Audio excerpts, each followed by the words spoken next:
Yeah. And people will ask me, they're like, how do you do it? I said, because they told me I couldn't. I said, I was told I shouldn't lift over 50 pounds. Really? Oh. Yeah. Right. I was told that because my weakness and other things, I probably wouldn't be able to compete. I wouldn't be able to handle prep.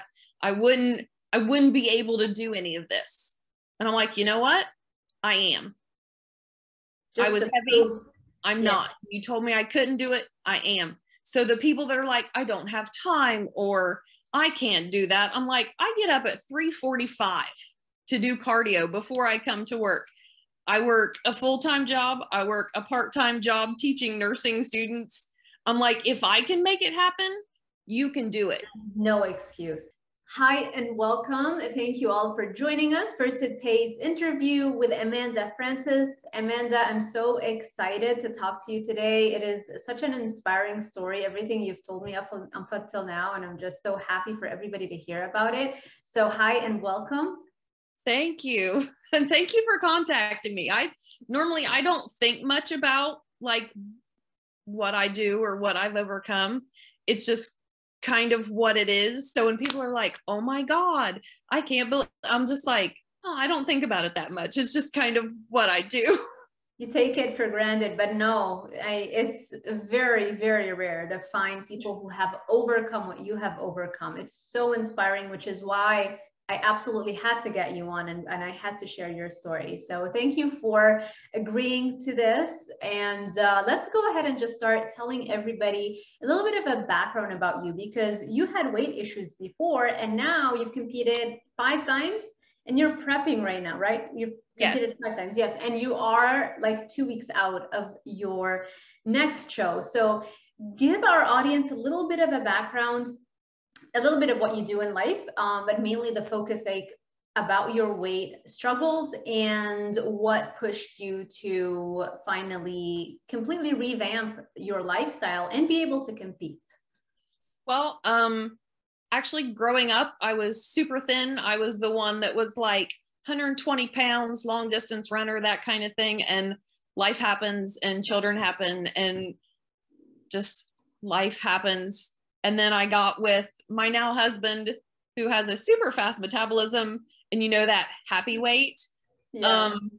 I was eating like him and you can't do that.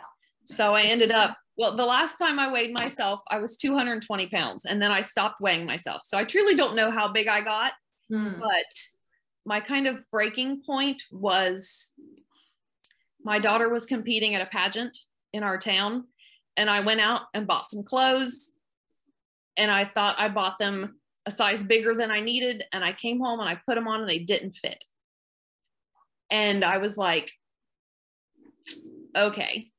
So I had to go. The thing was outside. So I was like sweating in jeans that actually still fit me. And I came home that night and I was like, you know what? I'm done. I have clothes I can't wear. I can't eat like you. And, you know, he was sweet enough to be like, but I was like, no. I'm like, this isn't about you. Yeah. I said, I have to get this off. So that was kind of my breaking point to where I finally saw and it finally hit me how big I had gotten. And I didn't like it. Yeah. So I started losing weight and then I found macros, which really worked for me. And about, I don't know, 4 or 5 months in, I was low 190s and I got tired of calculating everything. So I found Adam Atkinson with See You Later Leaner and he did my lifestyle, which he calculated my macros. He told me what cardio I needed to do. And I started lifting weights with my husband. Well, now husband. And so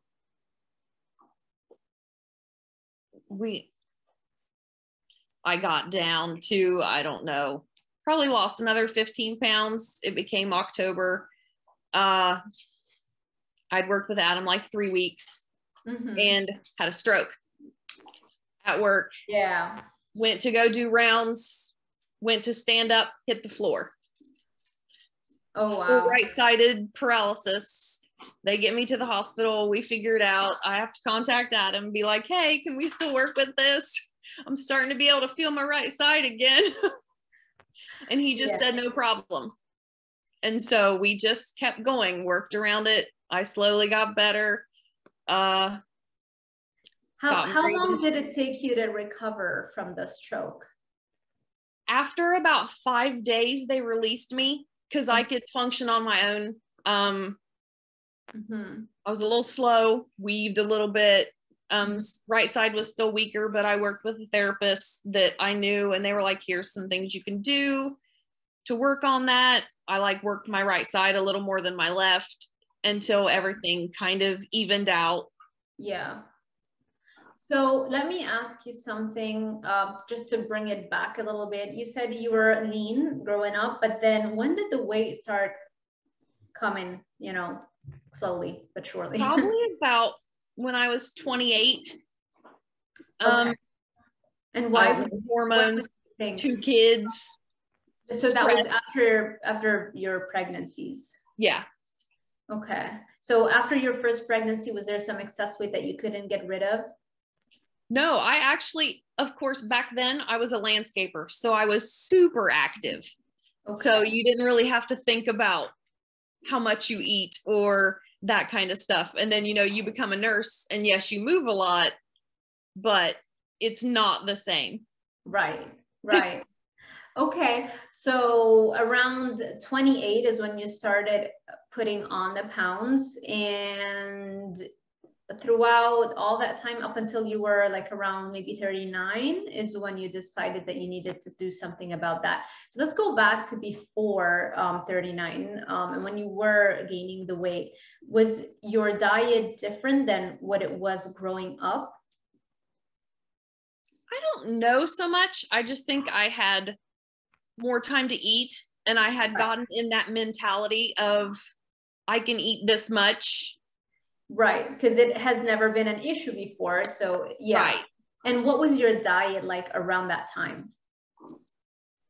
Oh God, pretty much anything. It was horrible. I will completely admit it. Like standard American diet. Yeah. Yeah, I was busy and it was easy, and yeah, it was horrible. Okay, so it wasn't like, you know, how some people will have tried a vegan diet and tried a vegetarian diet, and they try paleo, like they try all the diets, like they're constantly doing something in that area. That wasn't you. You just ate like normal, what the typical American adult would eat, right? Yeah, I mean, there were times that I would be like, hey, you need to slow down. So I would like cut back. Yeah. But I never really thought about it. Okay. I was like, it's fine. Okay. So that was in the past. And then around the age of 39 is when you decided that you wanted to lose that excess weight. And you told me earlier, as we were speaking before the interview, that you wanted to weigh less than your potential like future husband, your fiance at the time, right? That was your motivating goal. So the cool thing is that I just learned is that you lost the weight without Adam in the beginning. Like you started it by yourself and you were successful doing that. How did you do that? Was it just counting calories, or how did you start? In the very beginning, because I knew I was pretty much addicted to sugar. I went straight like meats and cheeses for like a week just to cut that. So you did a carnivore diet. Yay. Yeah, pretty much. I'm so happy to hear that. And cool. And still to this day, I mean, I'm not pure carnivore, but I can't eat dairy anymore just because it bothers my system. But my life is pretty much turkey and ground beef and that kind of stuff. Yeah. I do some, simple carbs before workouts. And right now, no, let's not give them the meal plan for their current meal prep, because I'm going to ask you in detail about that. Let's start from the beginning. As you were losing weight, so you cut that addiction by doing just meats and cheeses. Did you do like artificial sweeteners, things like that, or did you like completely? Because I knew any of that like artificial super sweet, it just triggers my brain that I'm like, we want more of that. That's awesome. Very few people have so much awareness, especially coming from a background where you weren't into like the health and nutrition. Like some people are so into it, you know, and they still struggle with that. So I'm so glad that you realized how addictive sugar is and you went cold turkey, removed all traces of sweetness. And I'm sure you've lost a lot of weight. I mean, just completely cutting out the sugar is gonna lower the inflammation and you're gonna drop a lot of body weight. Were you still eating carbs during that transitional period? Very minimal. I mean, just pretty much trace stuff that I would get.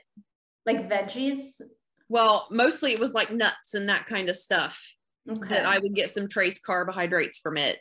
Okay, so you were including nuts. Were you counting the calories in the nuts? Was there any calorie counting in that period? For the first month, no, because I knew that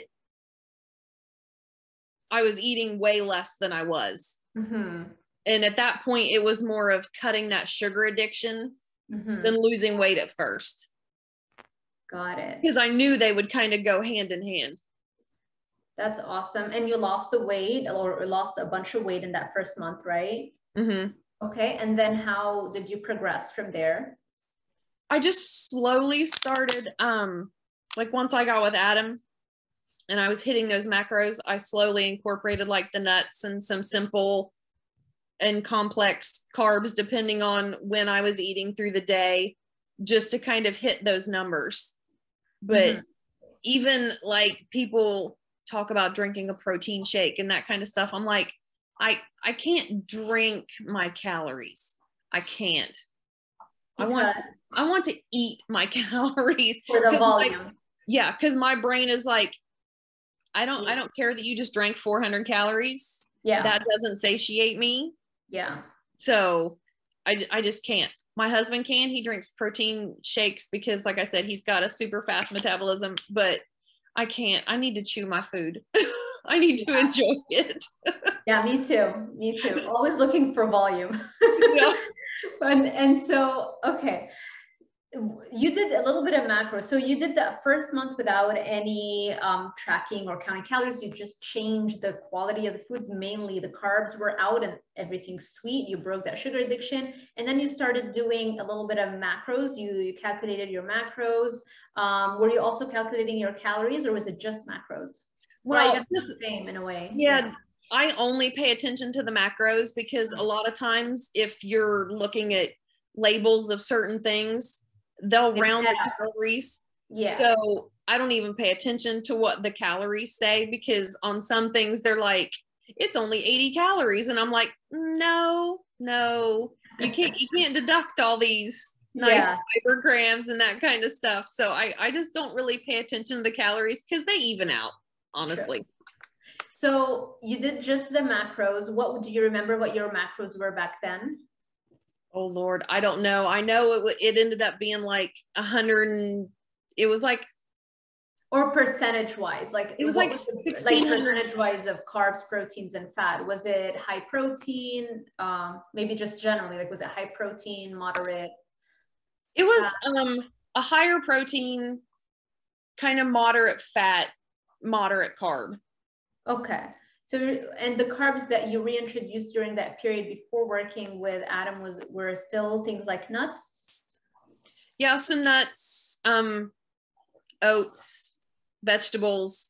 I kept trying to keep it super simple because I knew if I started trying to stick those nice little, if it fits, then it would just trigger that all over again. Addiction. Yeah. If it fits your macros is really a terrible choice if you've ever struggled with binge eating, emotional eating, or anything that has to do with addiction. Yeah. Okay. So good. So we covered that part. Then you reach out to Adam and you start working with him so he can take over just the macros and adjusting that because you were working as a nurse around that time. And you were busy, so you needed somebody to help you. And actually, you were working 2 jobs, you said?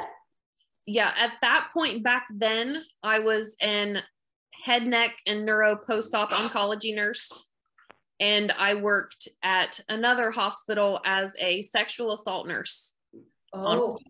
So, yeah, and I was working on my master's degree. So yeah, I was super busy, and I didn't have the patience to calculate those anymore. I get it. And you had children too. Yes. How many children? 2. 2 children. Wow, that's another full-time job. So 2 jobs, a master's degree, 2 children, and you're working on a structured meal plan and getting in shape. That is commendable. That's amazing.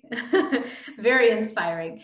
So, all right, let's now talk about your meal plan. What was the meal plan back then? And is it any different compared to the meal plan right now? Because I know for sure I'm going to ask you like detailed current meal plan. I'm very curious to know what it's like. So let's do with that. There's a little more, well, not right now because I'm so deep into prep, but now in my off season, I will allow myself to go out to dinner and maybe order dessert randomly and that kind of stuff. But for the most part, no, it hasn't changed. I mean, because I know me, and if I go too much with too many sweet things, I just know it's going to trigger that. And I will binge eat. I know I will. And that's like, people will talk about when I first started losing weight, they would talk about this appetite suppressant. I was like, no, you don't understand. I don't need to be hungry to eat. I said, so appetite suppressants, I don't take them. I'm not taking fat burners. I'm not. Yeah. I said, because it's here. It's a dopamine hit that you're looking for. So yeah, it's I think anybody who's ever struggled, or actually the vast majority of Americans that are struggling with being overweight and obese, right? It's 80% of the population, and the remaining 20%, they might not put on excess body fat, but that doesn't mean they're not eating addictive food, and they're equally as addicted, right? Just some people genetically, their bodies don't put on body fat. So everybody's eating those foods because they're looking for that dopamine hit. It's not because they're constantly hungry. So I'm so glad that you're so aware of how much of an effect that addiction can have on us. And that's the key to your success. Your awareness of the addictive potential of those foods has led you to be so successful with it. I also forgot to mention earlier, we're listing all of your jobs, your master's degree, the 2 children, and I forgot to mention that you also had the stroke when you had just started working with Adam, and despite that, you kept on and you continued on. It's not like that was it. It's like, okay, I have a stroke, and so forget about all of my other plans. This is never going to happen for me. No, you kept on with it, and you recovered, and you went on to compete 5 times and now 6 times soon. So it's just, wow, amazing. I have no words. I have no words. So yeah, I'm so happy we're talking. Okay, so that was your meal plan. Well, actually, no, let's dive deeper into what your meal plans look like when you, well, I guess in the off season and and while you're competing, and how much of a difference there is. Honestly, the only difference is normally is amounts and the fact that we will go out to eat. I mean, currently, if we go out to eat, like with a family function or something like that, I take my food in a container. Yeah. And I mean, I may get weird looks from the waiters and the waitress staff, but it is what it is.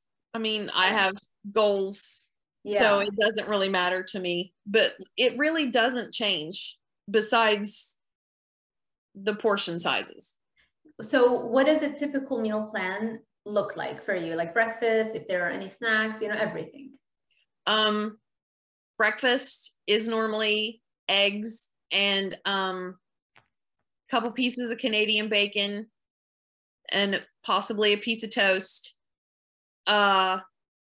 Lunch is normally some kind of protein, whether it be beef or turkey or fish, kind of in a salad. Do you cook the veggies, or do you have them like an actual raw salad with like dressing? It kind of depends. Most of the time it's just raw salad. Especially when it's a work day, because it's easy and I can just pre-cook it and throw it in the fridge. And when I get time to eat at work, I can grab it. Right. And then at night, it's normally just a protein and a little bit of potatoes. What, regular potatoes, like baked potatoes or sweet potatoes? I normally just stick to either like the little potatoes, or just regular Idaho potatoes. Okay. And what about protein bars? Do you do protein bars? I know we don't do shakes, but any snacks? I randomly, if I know I'm going to be gone for a lot, but most of the time I just don't like that chalky texture. So if I know I'm going somewhere, a lot of times I'll make protein pancakes, which I put a little protein powder and eggs and fry them, and I can just put them in a Ziploc baggie and take them with me. Right. And do you use almond flour or regular flour? It doesn't matter. Usually almond flour. Okay. Do you notice that if you do when you drop the carbohydrates, let's say if when you're tracking and you're very on top of your progress for a competition, can you tell when you increase your carbohydrates during a period versus when they're super low, how much that affects the speed of weight loss?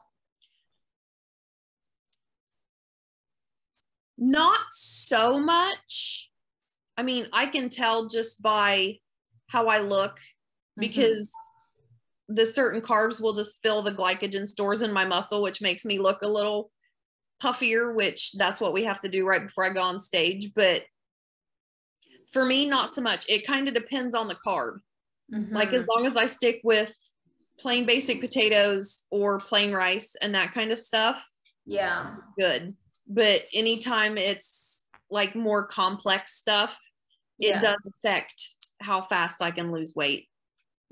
That's interesting. I wonder also if it's because genetically, if you were lean, you know, for like growing up, that's probably an indication that your body can tolerate a little bit more carbohydrates than somebody else who was growing up and was chubbier already, you know, at around the teenage years. So that's probably also why you can still have them and you can still see a progression with your weight loss that's not slowing down.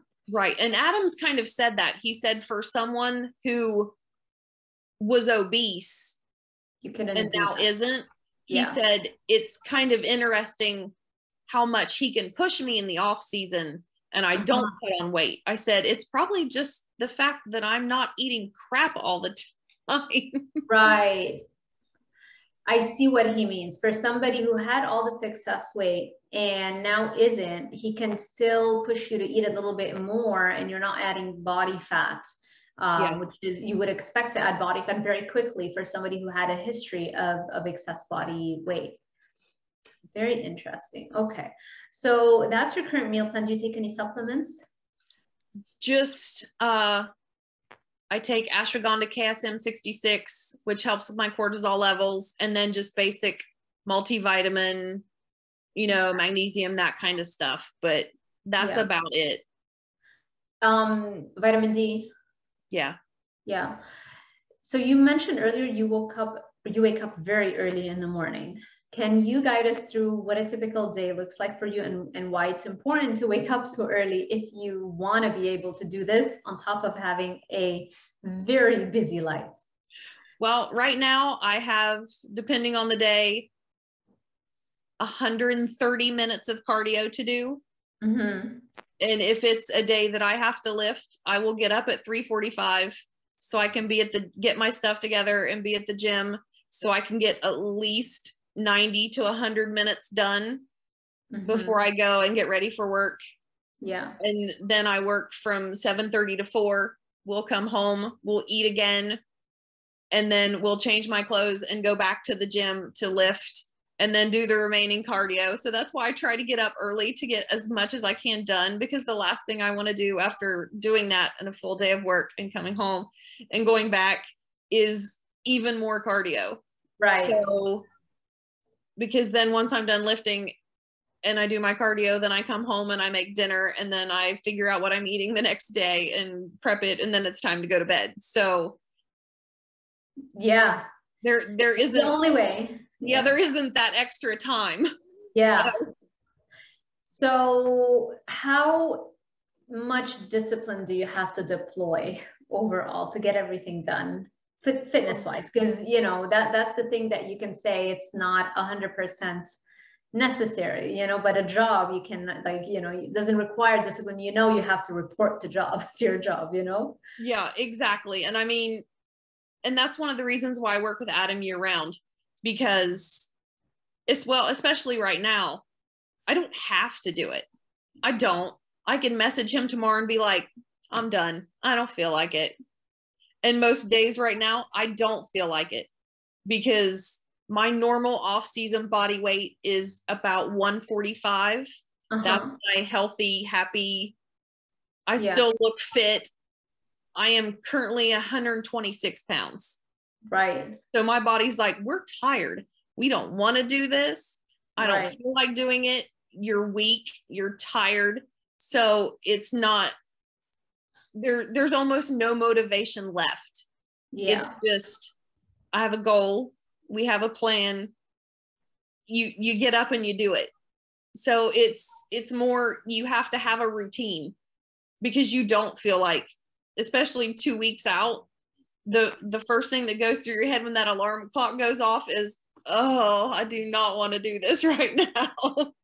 So what keeps you doing this if you are not feeling like doing it all the time? Is it because you have people that are expecting you? You already shared, you know, that you're gonna be competing, like, because it's like day after day after day when you wake up and you're achy and you're sore and you're tired. Like how mentally, like what goes on through in your head?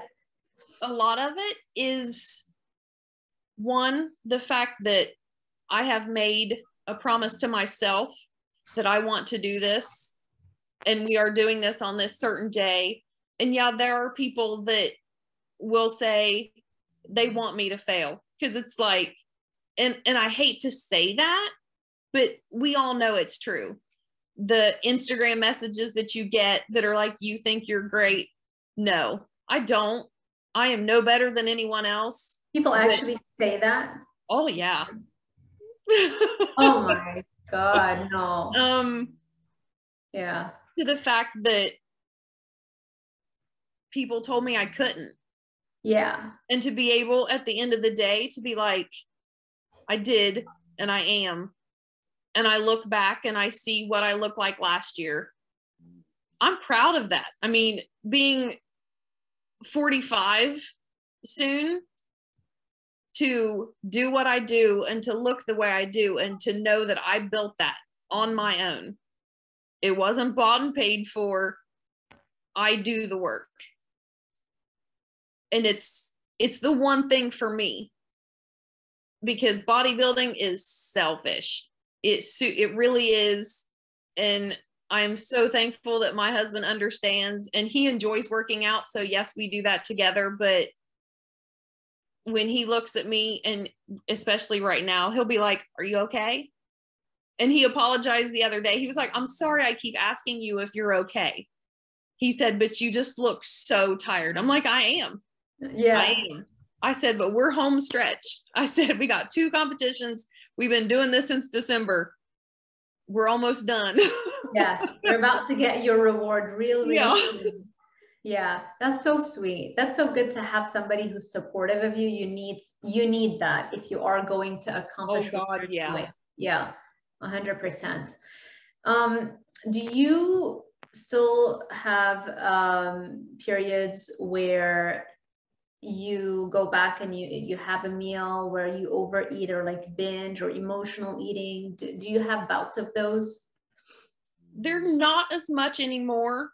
And like, especially during deep prep, because I do like plan my days. I plan what I'm going to eat a day ahead.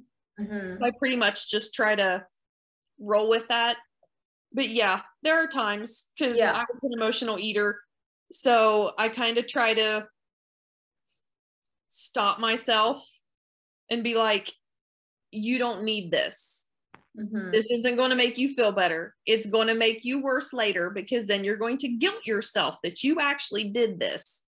Yeah. And you've worked this hard. Yeah. The taste of whatever you think is going to make you feel better isn't going to fix anything. Yeah. And that's so good for people to hear, that it's not always a linear trajectory, success in any field. And I think everybody agrees, right? It's like, it's always like you move up, you go down, you go up, and you go back. Yeah.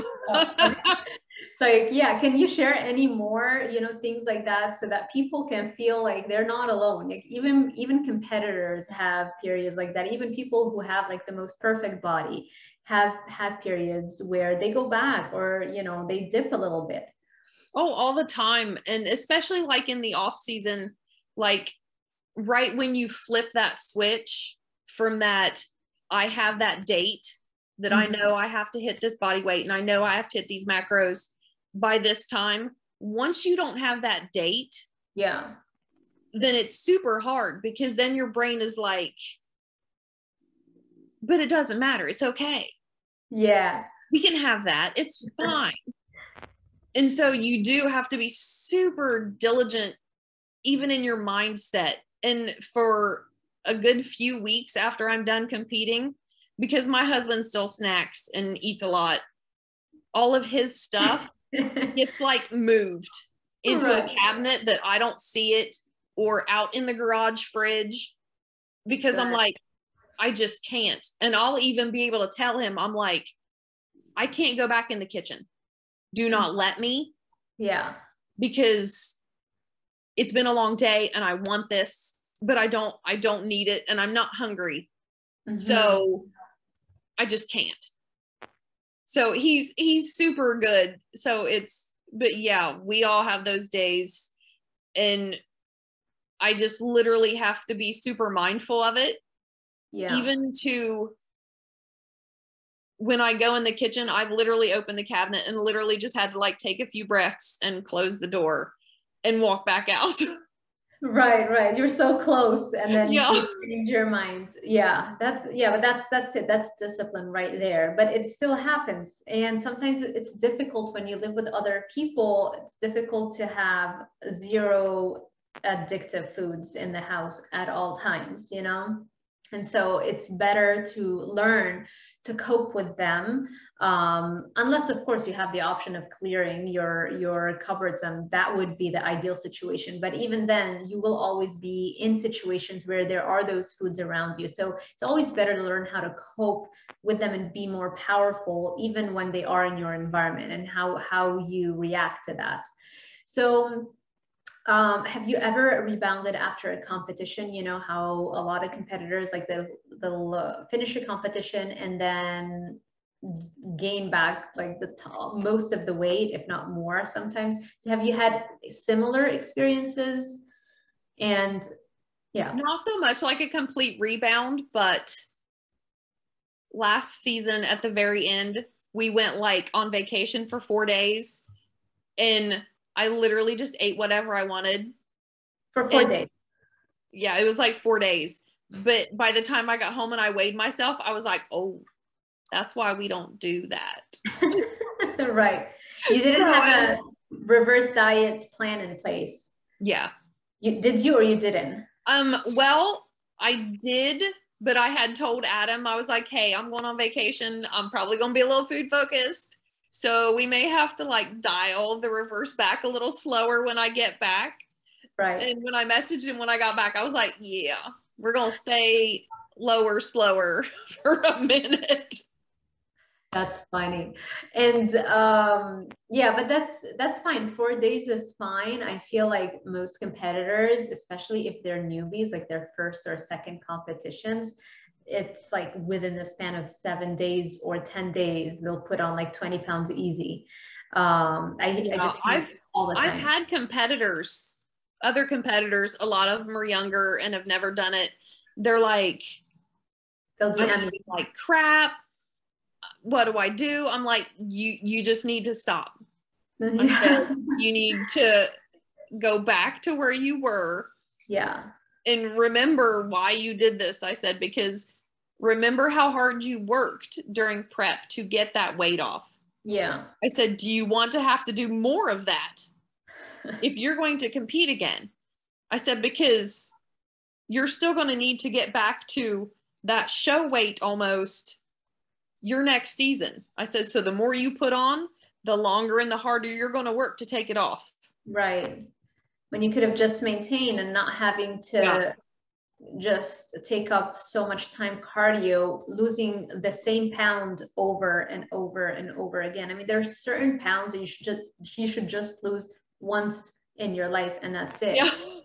You know, you shouldn't constantly be working on that same pounds. Now, I do understand those last few pounds to become, you know, competition ready is slightly different, but some competitors are just like around 4 pounds around their stage weight. Like, it's doable, especially the longer you're in it, the longer you competed, the more you can do that, and the more like normal that this becomes. So I watch Ashley Kaltwazer's podcast, and she doesn't even do like, you know, an improvement and then, you know, shredding season. She doesn't even do that anymore. She literally just maintains from show to show while constantly building muscle if there is a need to build a muscle in a certain area. So and she says, like, over time the cravings die off. Like, you do something over and over and over again, the food addiction goes away and the cravings die off dramatically. So it's totally doable. Yeah. Yeah. Like the first season to build, I got backed up to like 155, I think. And then this last off season, I stayed like at 145. So we're able to still put on good muscle and not have to put on as much body fat. So my body's slowly getting used to those lower numbers to where it's a better set point. Yeah, that's true.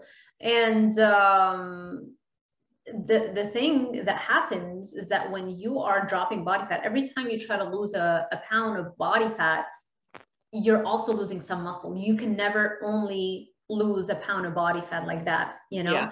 It will always take away some of your muscle. And so this is the idea behind, you know, not having to bulk and then lose weight all the time, is that if you're bulking and you're putting on muscle, but you're also putting on a bunch of fat, and then you're going on a cutting phase, you're losing the fat, but you're also losing all this extra muscle that you got away with because you were bulking. So it probably evens out at the end, but there's the habit change that's happening, right? You're changing your habits to bulk up, and then you're changing your habits to lean down. And, you know, the more you do that, like mentally, it can be a little bit more taxing for you, as opposed to constantly doing like one thing. It's just easier for that habit to take hold in your brain. Yeah. And that's why I try to tell people that are like, I lost 20 pounds in a week. And I'm like, well, for one, most of it was probably water. Yeah. I said, because you're actually watching what you're eating. I said, the other, I said, if you lose weight that fast, I said, a lot of it's muscle because you're not eating enough. I said, so you're slowing down your metabolism. I said, because the more muscle you have, the more you can eat. I said, that's why we build. Yeah. And then, you know, when you lose the weight, you want to have a certain figure. You don't want to just look like you're emaciated, you know? This is what actors do sometimes when they have to play like a severely, you know, sick person or somebody who's been traumatized. They get that emaciated look. It's like, yeah, you can do it, but is that really your ideal physique? Is that what you want to look like? And also your health, you know, the way one looks is directly, not all the time, but most of the time, it's also directly related to your health, right? If you have more muscle tone, that means you have more muscle. That means you're going to live longer. That's like the biggest single determinant of someone's health and lifespan, how much muscle they have, you know, or their grip strength, how strong they are. So, you know, you want to be healthy. You want to have that energy. You want to be vibrant and fit and healthy and happy. So, yeah. What would your advice be to somebody who is struggling and listening to this interview, who maybe they don't necessarily want to compete, maybe they just, you know, have struggled with their body weight? What would you tell them? First, figure out what you need. Do you need a journal that you need to write down your feelings before you go in there and binge? If you need someone kind of like I did to make you accountable, that you have to check in every week and you know someone's watching you, do that. You know, everybody's different. Like some people need someone to like be on them every day and be like, hey, have you got to the gym? Hey, have you done this? Hey, I don't need that. I know, like even in off season, that every Sunday I have to send my check-ins. I have to send my weights. So I know I'm accountable to someone. It's not so much anymore because it's just kind of who I am in a routine. But I know in the back of my head, I like looking this way. I like the way I feel. I like feeling strong. You know, I look at some of these people who are just chasing that scale number, and I'm like, I used to want to look like you. And they're kind of like you said, just the emaciated, and they were thin. And I'm like, I don't find that attractive anymore. I like looking strong. I like having, and I don't want this to come off the wrong way, but I like people to be like, if she can do it, so can I. There's no way this can come out the wrong way. That's like the most inspiring thing. Yeah. You know, because there are some people that have it worse than I am, but you can figure out a way to make it work. If you want something bad enough, you can figure it out. I mean, if you think you can't afford a coach, find a friend. You know, a lot of these gyms that charge $10 a month, they have trainers that are free. I mean, you can make it work. I mean, even when COVID had everything shut down, I was using like my French bulldog to hold while I'm doing steps. I mean, figure it out. There are ways to make what you want happen. Yes.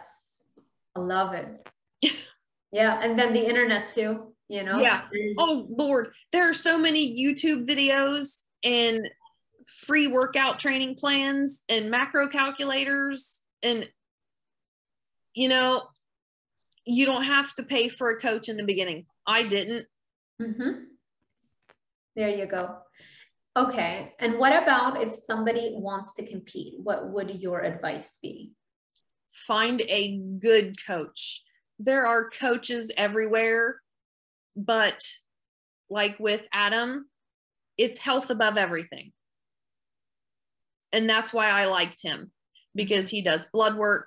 He makes sure all my levels are good. You know, in my check-ins, it's not so much anymore because I have been healthy for so long. At all of my check-ins in the beginning, it was, how are you feeling? What symptoms are you having? Do we need to rearrange any of the training? That kind of stuff. So you need to find a coach that cares about you, not just what they can get you to look like super fast to throw you on Instagram to get more clients. Right.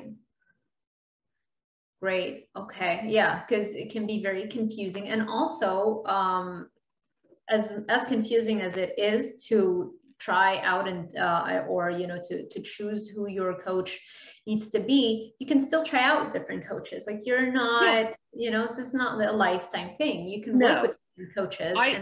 I lucked out getting with him and we fit. Some people need a different type of structure, so they may not work as well with him, you know. That, and the one thing, if anyone thinks about competing, go to a show, because it's a lot different than what you think it is.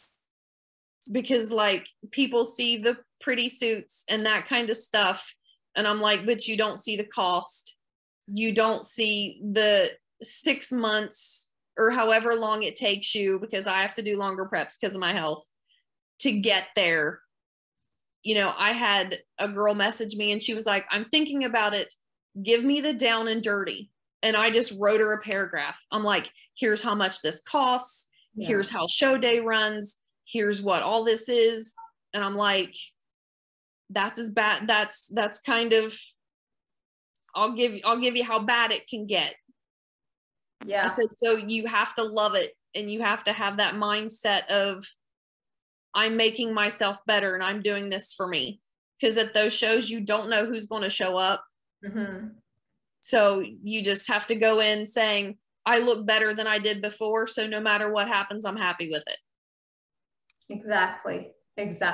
You're competing with yourself as much as everybody wants to win. And of course, that should always be the goal. Competitiveness is good. There's nothing wrong with that. But you can't be hung up just on that, because you can do everything right. And then you show up, and then somebody who is maybe 10 years younger and has been an athlete all their life, they're just in the most phenomenal shape, and they'll win, and even sometimes you might not even agree with the results. It's a subjective sport also, to a certain degree, right? That you might think that you deserved that win, but you didn't win, or you placed second or third. And so you can't just like focus on that, because then you burn out, and then you won't have longevity, because you could very well, like, the next show be winning all the shows. Like, you never know. Exactly. Yeah. And that's what I love so much about bodybuilding, is that it is physically showing you what success is all about. You control all of the parameters, and everything you can, you put it in. But even with that, success is not guaranteed. Even with that, there is a high degree of uncertainty. And I feel like that's exactly what success in any area of life is. You can never have a guarantee. You can do everything right, work harder than everybody, and success is still not going to be guaranteed. And so this is, it's just such a good metaphor for life. Yeah. And I had a competitor, they were like, if they even knew what you overcame, I said, but girl, it ain't about that. No. I said, nobody cares. I said, you step on stage and you line up against someone. And I said, if everything works out your way, you medal. If it doesn't, you go home. I said, and you work to get better before the next one. I said, you take your feedback and you fix it. I said, that's all you can do. I love it. Oh, this has been so good. I didn't ask you about posing, but let's take a couple of minutes and just cover that real quick. How much posing do you do? How much practice do you get? I pose every day during prep. I have appointments with my posing coach every 2 weeks. Right now, they're only like 15-minute, what we call cleanup sessions. But in the beginning, that is your main thing, because especially for me, well, posing is showing your best attributes in the best way, because I don't have that super tiny little waist. I don't have, I have really big shoulders, and I have to work to build up my glutes. So it's all about those angles and hitting those angles, because if you've ever competed, you will see people backstage that darn good and well should win. And if they go out and they don't pose correctly, they'll go home with nothing. Yeah.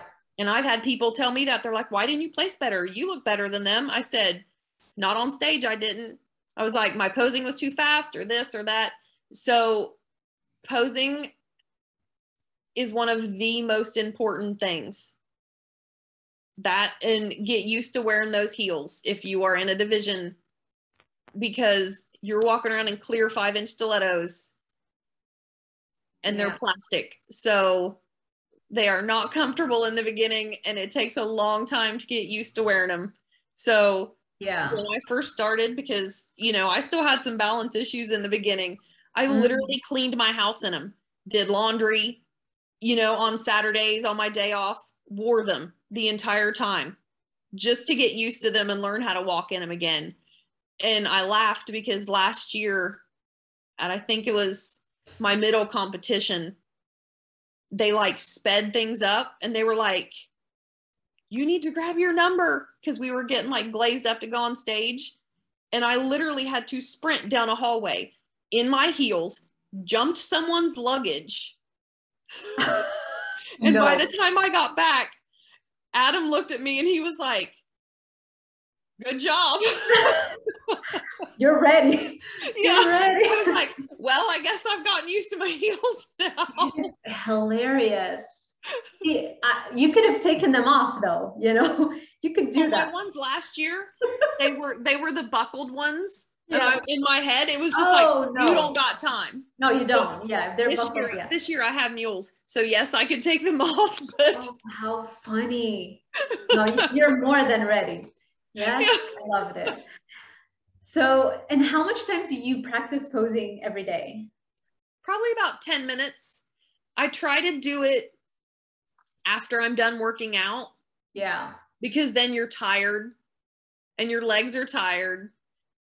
And if you can hit and hold those poses when you are super tired, yeah, you're good on stage, because people don't realize how contorted, I guess I'll use the word, that you are, and how long you have to stand there in those poses, because it is tiring.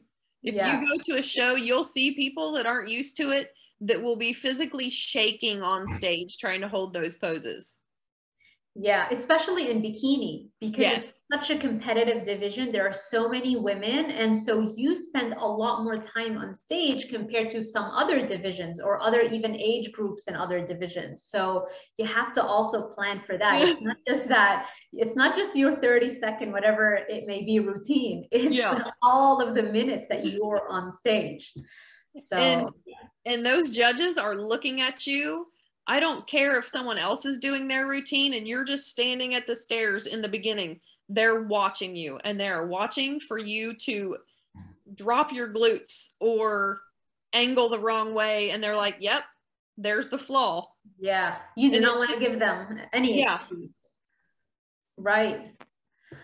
Wow. This has been so good. I cannot wait for it to go live and for everybody to watch this. So thank you so much, Amanda. Do you think that we forgot any major things to touch upon, any topic? I don't think so. Yeah, I think we covered our bases. And if we do have like a bunch of questions, and I feel like there were some things, then we can always do a part 2 and go like a little bit more in detail. But for now, thank you so much, Amanda. Where can people connect with you? I am on Instagram, and it's fitfrancis0714. Wonderful. I'm going to link all of that in the description box below for everybody to find you easily. And for everybody who's watching, thank you so much for sticking with us. I hope you enjoyed this type of content. If you did, make sure you give it a thumbs up, subscribe, and also hit that little notification bell icon so YouTube alerts you every time I post a new video. Thank you so much for watching, and I will see you in the next one.